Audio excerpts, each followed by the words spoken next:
Greetings Exiles, BullShifter here back with another Path of Exile PS4 Beginner's Guide.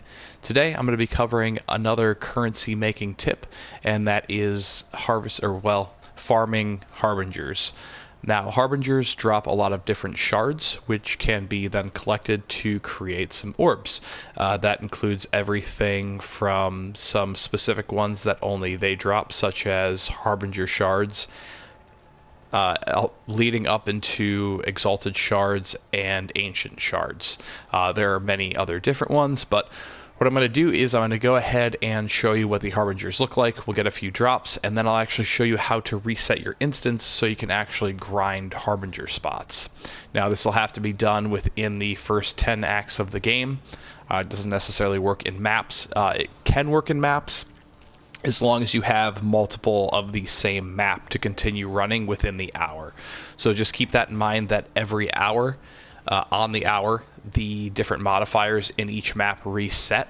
So you'll have to find a new area to grind once it changes if there are no longer Harbingers in that area. Now the quickest way to tell is if you hit your D-pad to bring the overhead map up.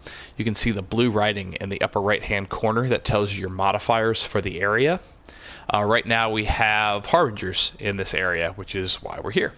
Now, just a quick note, if you're not seeing those, if you hit options, if you have this checked, the hide map overlay mods, that's what that is. So if you have that checked, you're not going to see those. So if you're not seeing those, you likely have that checked. So I know around the corner here, we have we have a Harbinger. And what he's going to do is he's going to summon all these different minions that we have to defeat. And once you defeat those minions, his health bar will go down, and he'll go ahead and drop those shards. So all of that blue that you see right there, that blue fire, that's usually a telltale sign that there is a Harbinger in the area.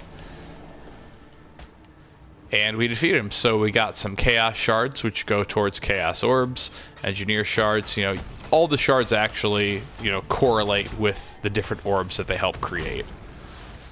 Which I think... Oh no, we just have some remnants from his minions still around. Basically, once you defeat enough minions, it'll defeat the Harbinger, and then he'll go ahead and drop those orbs.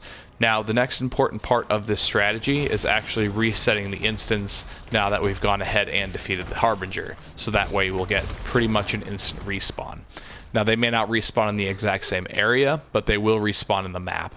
So this area might not be the best just because it's really large. It's going to take you some time to traverse through it. But this is the first area that I came into that actually had Harbingers, so I just wanted to use it as an example.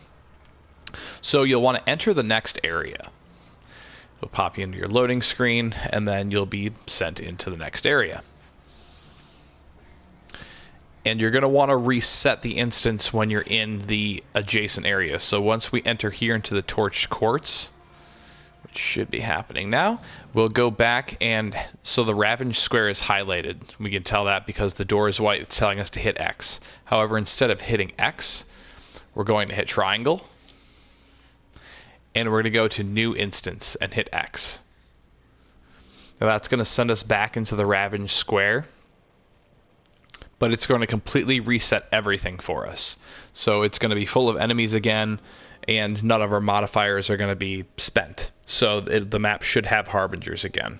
Depending on when I started that first instance, we may have actually run into an example of starting and having the modifiers reset throughout the hour. So yeah, that's exactly what happened. But as you can see in the Torched Courts before, we had Harbingers and we had Perandus. So just to kind of show you the example, since the area reset because the hour changed, if we go to New Instance, it's going to show us the exact same modifiers that we saw before. Now keep in mind, the only reason, again, why the modifiers changed in the first map that we were in was because I started that map just before 5 o'clock and exited and reset after 5 o'clock. So as you can see, we have Harbingers and Perandus chests. Now, since we're actually in an area with Perandus chests, that's another grind that I kind of wanted to cover. So we'll see if we can run into some here really quick, because that is the other currency that I would attempt to grind here in the Flashback event. It's probably the next most profitable. So as you can see, we've got some Harbinger action going on in there.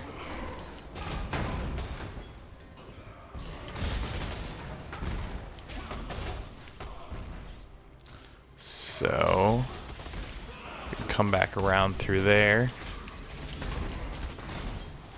and just see if we can get some more shards from the Harbingers. Now, one thing about these guys, because of their decent damage output and the fact that they all kind of cluster together like that, I wouldn't necessarily charge right back in. Be prepared to use your movement skills so that you're not getting killed, because they can do a decent amount of damage, as you can see there. They're good at cornering you, so just be cautious when fighting these guys. And there we go. A bunch more shards. Got some more ancient shards, so that was a really good haul. Let's see if we can find the Perandus modifier in the area. Basically, you're going to be able to tell that you're near a Perandus chest because you'll see a bunch of very, like, literal gold enemies. And they'll continue respawning, and they're basically going to put up a shield around the chest until you defeat enough of them to actually be able to unlock the chest.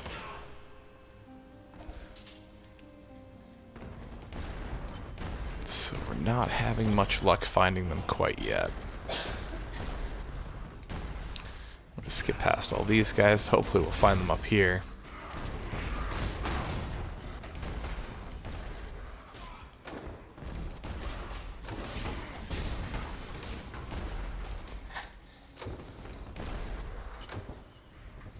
And they should definitely be in here because we're guaranteed to have an additional 2, actually. So the fact that it's taking us a while to find these is actually kind of surprising.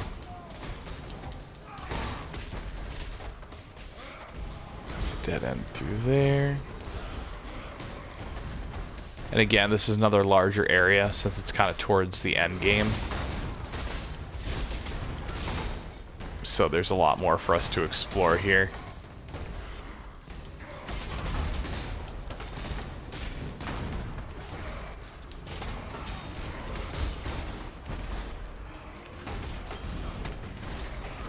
Now that enemy over there was just a rare enemy, so he's got the golden name bar and everything, but these enemies will literally, they'll look gold on appearance.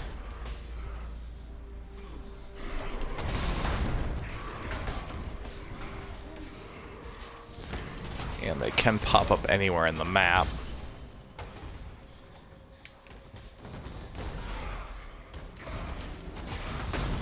Now, these aren't Harbingers, they're just normal rare enemies. The easiest way to tell Harbingers from your normal, well, not rare, but magic enemies.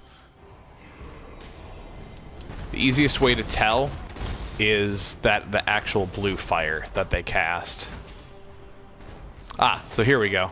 Looks like we've got some Perandus enemies in here that we'll be able to defeat for a chest. Oh, and they're right by some Harbingers.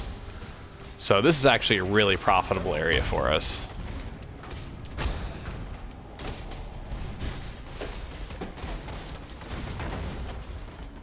Just gotta make sure we don't die in this aura here.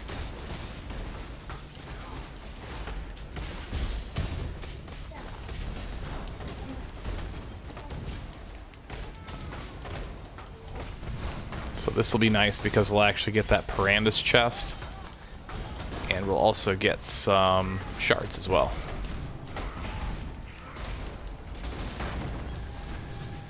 There we go.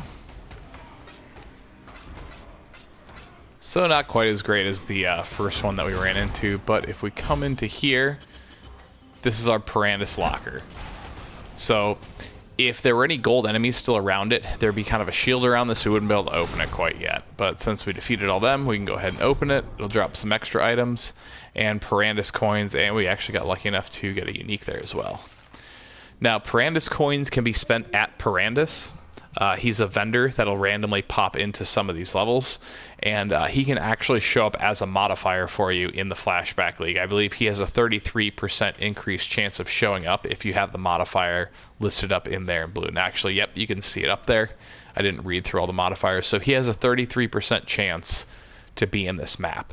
So this is actually a really great area to continue to grind. So if you were looking to grind out Harbingers and Perandus, which is probably the two things you'd most want to grind during this event, this would be a great area to do it. So basically for the next 45 minutes or so, we could continue to reset this instance like I showed you at the doorway, just entering the next area, hitting triangle, and then hitting X to start a new instance. And we can continue to gather Perandus coins, hopefully run into Perandus to spend those coins, and get different shards. So just to show a good example here, go into this area, reset it, and you'll be able to see that everything will be completely reset in that area.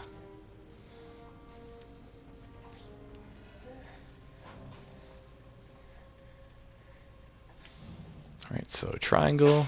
You can also enter other people's instances. I wouldn't recommend that though if you're trying to grind, just because you don't know how far they've gotten into their instance.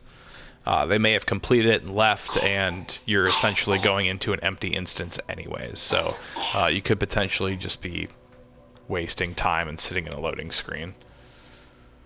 So load it back up, and you can see from our mini-map, everything's covered again. So this map is completely new. So we can go ahead, get those Harbingers, Perandus chests, and hopefully Perandus would show up on this map. So that's going to conclude this video. I just wanted to give this little tip for anyone who is either running Flashback currently or considering it, just because all of this currency and everything you earn in this league is going to transfer over to Standard once Flashback is over. So it can kind of give you a little bit of a head start if you do plan on playing a Standard character at some point, and this character will also go to the Standard League as well. So I hope you find this useful. Happy grinding, and as always, may the RNG be with you.